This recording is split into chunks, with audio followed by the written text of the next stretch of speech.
greatest story never told with Miles and Thrill. Is this episode 31? 31! Wow. All right, we're moving right along, aren't we? I'm going through my mind trying to think of anything I've done 31 times, a week apart. Sure. Consistently.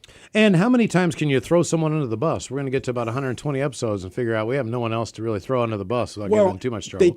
They have to remain nameless. And we're getting to the point, and trust me, Miles and I have the side discussion. We say, look, man, there's a lot more stories to be told, but there is a very good reason why it's called the greatest story never told. And the truth of it is this.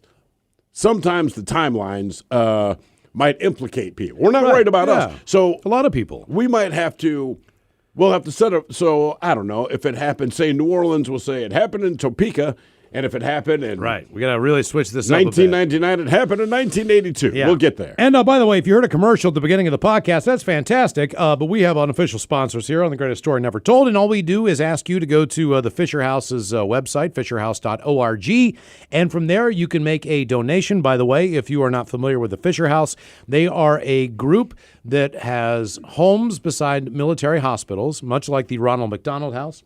Right, for kids, sure. And a lot of the other hospitals. But in this case, it's for military, active military veterans so that families can stay in those homes when their loved ones are going through whatever they're going through at that particular hospital.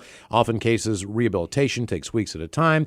People go into surgeries where it takes 2 to 3 weeks to recover. And the one thing that they need more than anything else is the support of their family, their spouses, their friends, and everything else.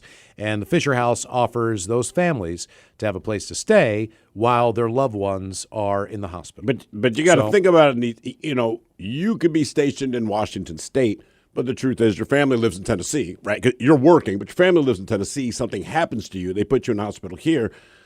You know, your spouse and the kids come up from Tennessee because they love you, but this might shock you. Military does not pay great. So it's not like they can afford to stay in a hotel. Well, it's not that you couldn't afford to stay. Yeah, but right. No one can afford to stay you in a can't hotel do it. for So 6-7 this weeks. place, they opened it up, man, and I will say this about the Fisher House, and I'm not going to keep going on and on and on. What they do is spectacular, but the houses themselves, the first time we were invited to see the house, I really thought it'd be like a bare bones place. Like, look, you got a roof over your head, here's some bunks. The Fisher houses are nicer than the house you live in now. I don't know you, but it is. It is unbelievable.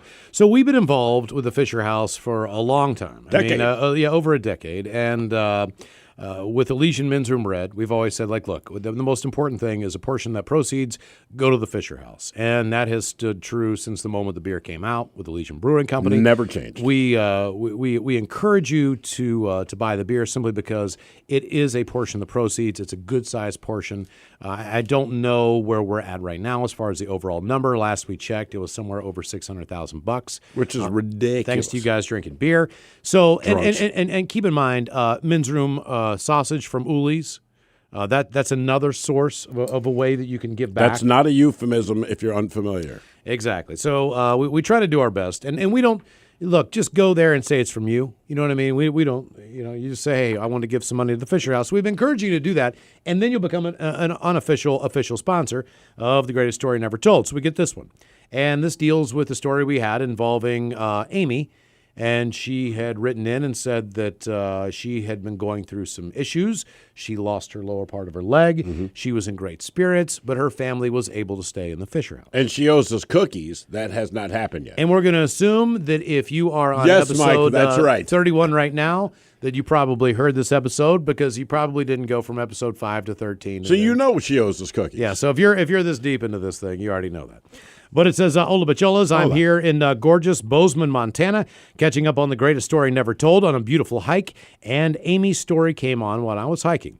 Her story touched me so much, as soon as I got back to my car, I donated $100 to the Fisher House. How come when I touch people so much, they call the cops? Thanks for all you guys do. Hopefully we'll get Men's Room Red out here soon. We hope to make that happen as well. And I'll make sure to bring back sausage again when I come to Seattle in August. Nice. Yeah. From Kristen. So that's it's the sausage like Amy's cookies. Just some hollow promise. Exactly. As our mouths water.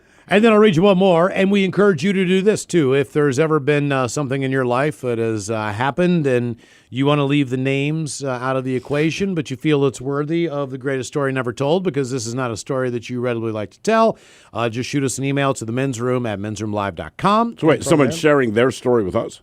Oh, yeah. Oh, well, wait a minute. Hang on. I did not know this. Yeah, big deal. Do we have music for this?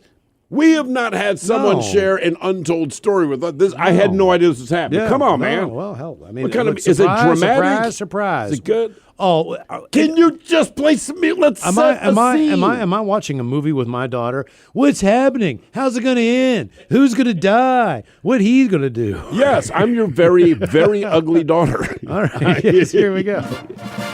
Oh, look, it's a listener-submitted greatest story never told. This is a first. Wow. I think this is exciting. I'm sorry, man. Yeah. Now you get to hear what someone else did instead of trying to come up with ways to. Because, by the way, we never asked. We should do a question every day.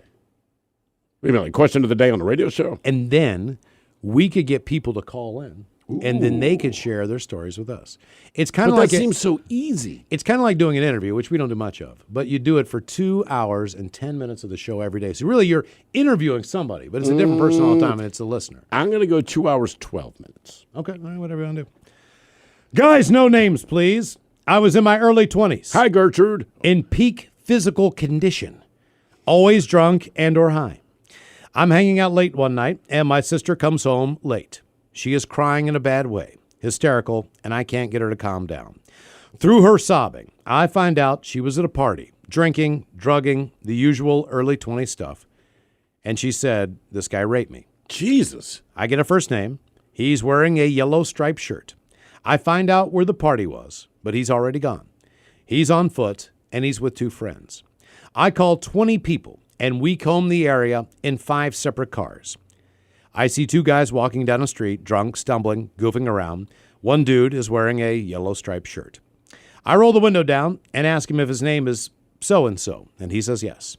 I ask if he knows my sister. He says yes. Well, me and 3 other dudes pile out. The other guy's on the way. Before you know it, these 2 guys are surrounded by 20 of us. I know the second guy. He's talking fast and trying to save his buddy. I tell him, it's not about you. Leave now. You won't get another chance. Leave. But he decides he's going to stand with his friend. There are some moments in our lives that define who we are as human beings. That moment was his. The next moment was mine. I have my sister on the phone. She is still hysterical. I tell her I got him. I can hurt him. If you tell me to, I'm going to kill this guy. Somebody puts a knife in my hand. I stare at it for a long moment. My moment. I push the knife back and say no. We were down the street from a fire station, and we were making all kinds of noise, shouting, cursing, and threatening. I was silent. 2 off-duty firemen run out shouting that the cops are on the way. Everyone scatters, but I'm still in a daze. My buddy pushes me to his car. We try to bail like everyone else, but a fireman jumps on the hood of the car. We sit there until the cops show up. The cops caught the 2 guys on foot first and questioned them separately. When they pulled me out of the car, they sat me against a fence and sat yellow stripes next to me. Ooh. A cop car rolls by to check us out real slow and blinds us with a spotlight. I would find out later that my sister was in the car. When the light passed over us, she told the cops, that's my brother, and that's the guy that raped me. Before the cops took me to jail, one leaned in and said, looks like you got your man. I spent the next 5 hours in the police station filing a report, and in all that time, they never found the 1/4 of an ounce of weed that I've been sitting on in my pocket the entire time. Jesus, man. Thanks, bitches. P.S. I heard the yellow stripes ended up in jail and became a penis pen cushion. Justice for all. Okay, I will say this. I did not know someone's going to share the story, but now that you have, I encourage anyone else to do so because I love that. 2, Miles, I'm like, you're reading this heavy-ass email, and it's still heavy. The fact that it ended with the point of no matter what else is going on, no matter how much you love your sister, man, and I understand where you're coming from. It needs no explanation. But I like the fact that deep down, you're sweating because you got a bunch of weed on you. Like, right. Whatever other reason you're there, the truth is, I do not want to get locked up tonight. If there is something that you would like to share with us, and it is a story that you believe that you can tell in any way, shape, or form, what we'll do is we'll take a look at your email. We will figure out one way or another if we're allowed to tell the story on And we'll have music for it. And we will guide you through it. Let's just say you're a serial killer and you killed 22 people. We're going to take that number down to about 5 or 6. We're not going to make you seem as bad as you are. Wait. So hold on. Listen to what I'm saying. No, wait. I got to So you're a serial killer. Yeah. And you send an email and say, listen. Right. Story never told. I'll tell you about all 22 of these all 22 of these murders. You're only going to share 5. Yeah. I mean, I think that's the theory. Either way, here's what we're going to do. What? We are going to take your submissions for the greatest story never told. Now, there is a very good chance, depending, because listen, a lot of people have stories to tell. I don't know how long you've been listening to the Men's Room radio program, but the day that we taped this episode, we had some of the worst callers attempt to tell stories ever. I disagree. Now, I know you disagree because you leave them on for way too long. The idea because they are. Listen, here's the thing. They get by Mike. Mike lets the goal go through first. There's different ways that you measure. Here's your greatest story never told. The way that would you want to listen to Hold and tell a goddamn radio story about the greatest story never told? Now, look, man, it's just this. People call, and everyone in the world is unique. They are different. They all have a point of view, and some of you, frankly, suck at telling stories.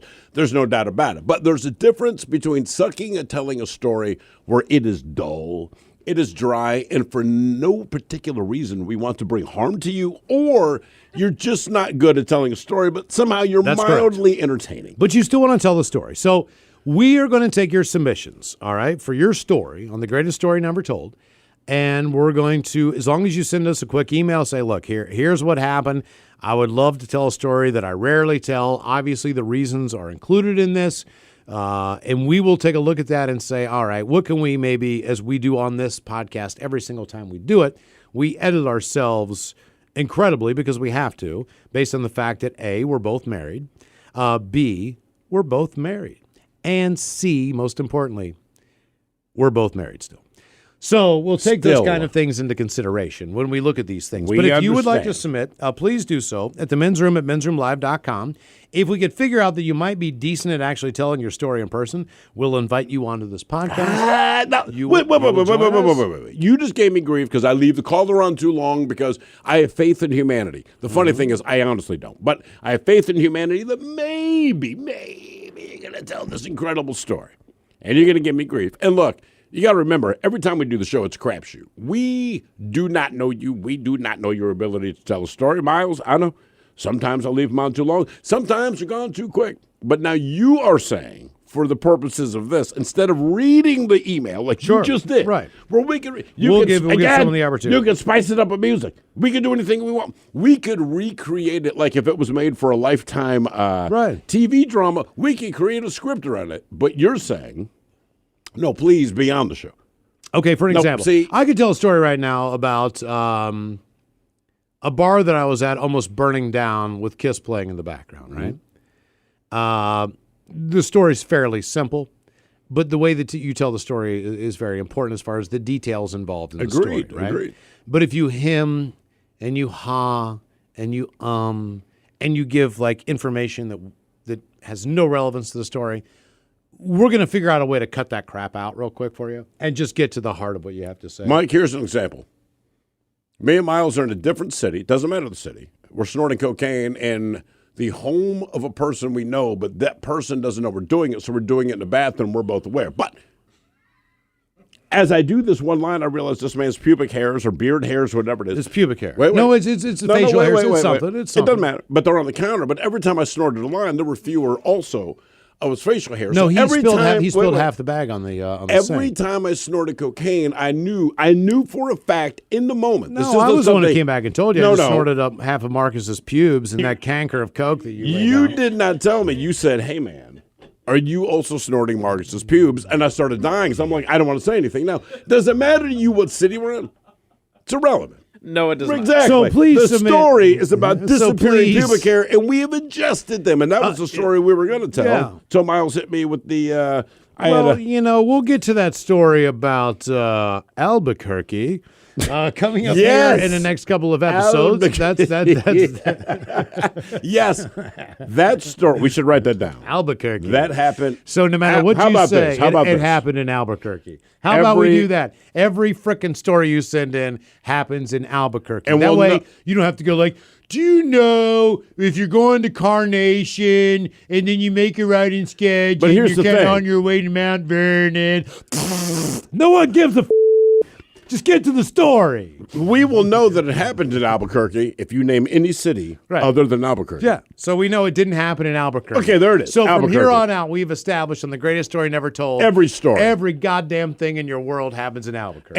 And all of it happened before the year 2000. So if you want to call the show, if you listen to this, just yell this, Albuquerque. We'll know what you're talking yeah, about. before the year 2000. Okay. Again, send those emails if you dare do so, and think before you write to the men's room at mensroomlive.com. No. And you maybe said you uh, would take the time to edit. Well, I will after they take the time to edit. And listen, here's another thing. Because, again, Albuquerque. this might surprise you. We don't plan this stuff. So what I would say to you, Miles, when you get these stories, because I'm not kidding. I get emails. I'm like, delete. Some from this kid's school. Delete. So as you read through these, you should find the appropriate music I'll do for that. the scene. Yeah. I think a music, hey, man, some of the greatest moments in cinematic history because of music, right? Is it really going to be in Albuquerque? Yes. I believe we're at the point. There you go. It happened somewhere. This is your music. So Give me all the cash and give me these Huggies and our cash got. Wait, do people yodel in Albuquerque? No, this is Raising Arizona. It's one state over. It's close. It's the closest reference. Jesus that I could Christ, come up man. with. That's What's like wrong? singing the Canadian national anthem in the U.S. Dude, they're right up there. Ennio Morricone wrote the greatest scores ever for spaghetti westerns on the west coast of the United States, and he's Italian. That's like saying so-and-so is the best chef for Twinkies. Dude, the guy who came up with that, you can't deny him. No. He's And the not ho-ho, who replicates a ho? No one makes a ho-ho at home. Why? You can't. because you don't want to. Okay, so submit your things now to the greatest story never told, the men's room at mensroomlive.com, and we'll see what we can do with that. And in the meantime, Albuquerque. we'll try to keep coming up with ways that we can fabricate telling stories that we shouldn't be telling on And this keep podcast. your friends safe, man. you, sir. No, you specifically, Here you go. Miles. Here you go. You dropped his name. Who? I'm not going to say it again. Barrett? No. Steve? No. Hill? No. The Thrill? Disappear.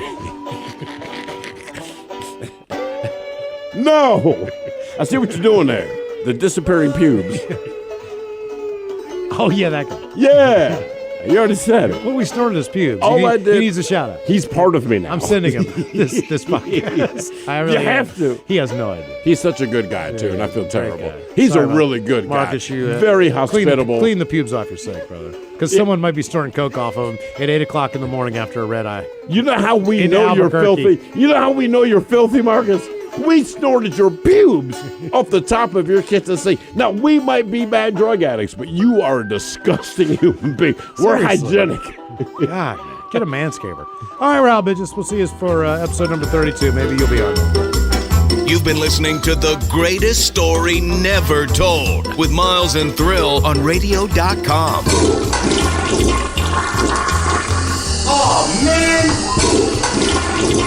A Double Flush production.